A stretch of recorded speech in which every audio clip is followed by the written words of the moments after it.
Good day, grade 7. Welcome to our last topic in the third quarter.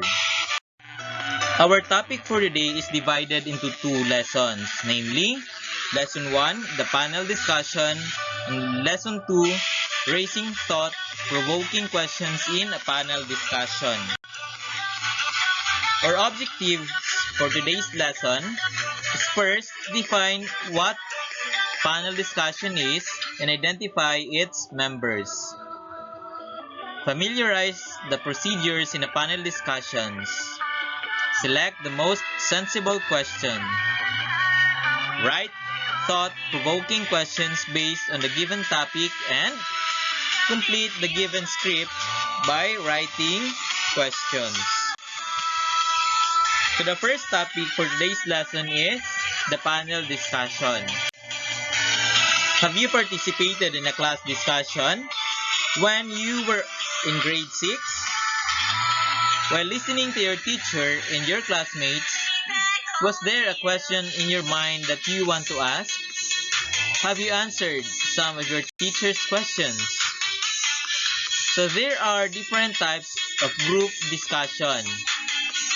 One of these is a panel discussion.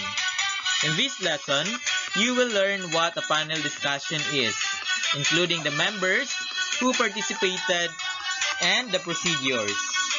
Before we proceed, let us have a short review of what you have learned on the previous module. Listening attentively to a group discussion is very important. Now that you are growing, much of your time is spent in some form of a group, whether a class, a friendship group, and a peer group, a family, or any other organizations. You need to include yourself on the topic that they are discussing.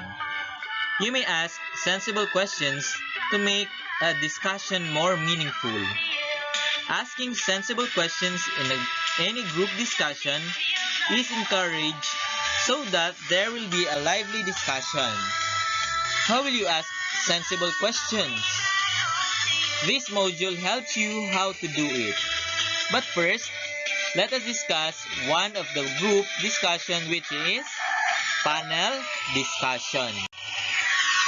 So what is panel discussion?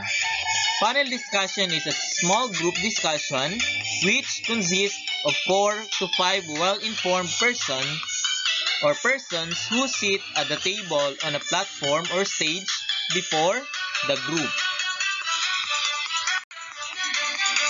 So this is how a panel discussion looks like. As you can see in the picture, there are persons involved.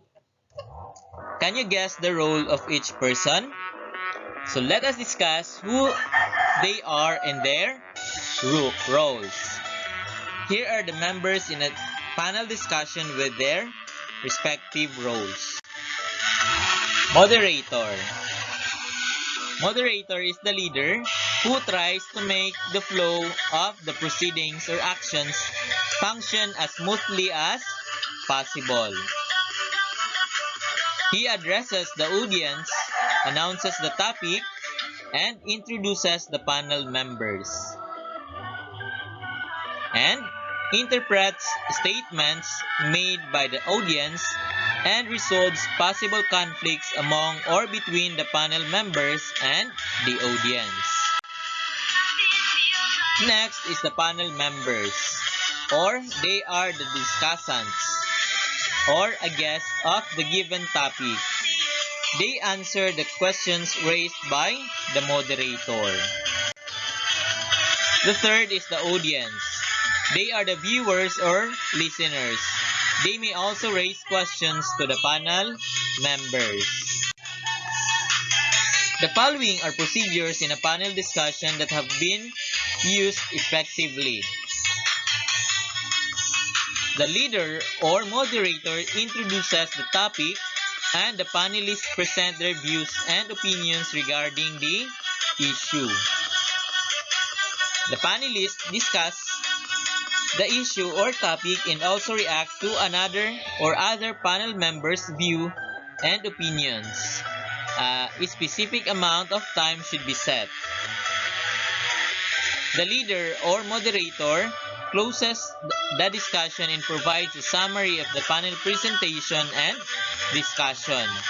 And last, the leader or moderator calls for a forum to all the members of the class to address some questions, views, and opinions to the panelists. So let's proceed to the lesson 2. Raising thought-provoking questions in a panel discussion. Stimulating thought-provoking question in a panel discussion is a gateway to come up with insightful answers. Keeping things flowing with the quality questions get panelists engaged, which in turn gives the panel members a reason to retain what they are learning. So what is thought-provoking questions anyway? So it is a type of question that causes you to think seriously about something. It contains interesting ideas that can make you think a lot. These are questions that starts with why and how. Compare the following examples. So, under uninteresting questions, these questions are not encouraging. The person you may or may not answer. So what is the issue or problem? So which is better, online or face-to-face learning? So in thought-provoking questions, okay, these are questions you cause you to think seriously about something. Example in what is the issue or problem? So in thought-provoking questions is how can you solve the issue or the problem? So in the uninteresting questions, which is better, online or face-to-face learning, see it is why do you think face-to-face learning is better than online? So in thought-provoking questions, you will think critically so that your opinions will be or suits to the panel's standard. So note that raising sensible and thought-provoking question is very important. It will allow the person to tell honestly his inner thought. In this way, that person is expressing his or real emotions. So this time, let us explore further the learning by learning the 5 strategies on how to raise thought-provoking questions. So first is do your research. Do a research on the topic, the panelist, and the audience. In this way, you will be able to get in touch to the topic. Get connected to the panelist's work or interests and the issues which the audience will be interested in. Second is make a list. Make a list of potential questions from your research. For example, why is the topic important nowadays? What are the important points that you need to discover on this topic? And what is the most essential common questions on everyone's mind?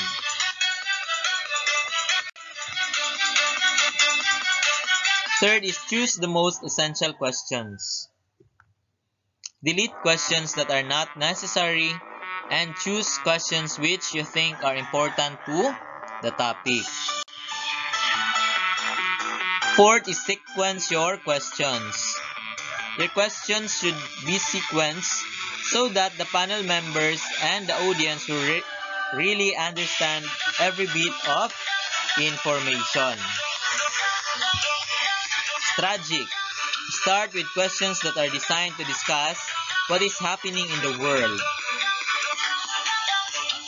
Example, why does family conflict exist?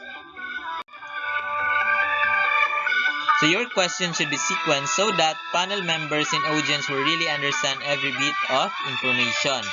So in benefits, move to the benefits or consequences on why the audience should care.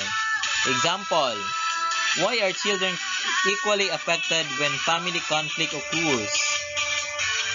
Specifics. Ask more specific questions where the panelists will be more inclined to show concrete examples. Example: what are the evidences which prove that family conflict may damage a relationship? Application. Ask a question with substantial value and has ability to apply the information. Example: why do we need to resolve the conflict in our family? So the fifth and the last is rephrase and finalize your questions. Start short questions in order for the audience and the panel members to have focus in understanding the concept. Thus, rephrasing your questions is necessary. After rephrasing your questions, you are now ready to finalize your question. Okay, we have just unlocked another topic for today. I congratulate you for your patience and perseverance in watching and listening to this video. I hope you have learned something. Again, thank you, and this is your teacher Joe Maricar signing off.